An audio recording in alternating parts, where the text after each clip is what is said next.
আজকে আমি মাঠে লাইন সারতে এসেছি। তো একটা মোটর চলছে না, তো সেটা দেখার জন্য আসলাম। আমার হাতে এই টেস্টারটা আছে, তো এই টেস্টার দিয়ে আমরা কেবিলটা চেক করব কিভাবে আমাদের লাইনটা কোথায় ব্রেক হয়েছে আমরা সেটা দেখব। চলুন সেটা দেখে নিই। এটা হচ্ছে আমাদের 3 ফেজ মেন সুইচ, যেটার থেকে সাপ্লাই হয়েছে লাইন টোটালটাই। এদিকে একটা গেছে এবং এদিকে একটা গেছে। আমাদের এই লাইনটা কেবিলটা ব্রেক হয়ে গেছে, তো আমরা সেটা এখন চেক করব। আমরা প্রথমে দেখুন লাইনটা খুলে নিয়েছি, আমাদের যে কেবিলটা ফল্ট আছে ফেজ নিউট্রাল দুটোই খুলে নিয়েছি। আমরা প্রথমেই ফেজটাকে লাগিয়ে নেব। ফেজটাকে আমরা লাগিয়ে নিলাম।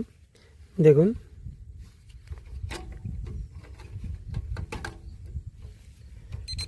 শো করছে, দেখুন একটা আওয়াজ হচ্ছে, তখন আমাদের এটা ইলেকট্রিক আছে। চলুন আমরা কেবিলটাকে একটু চেক করে নিই।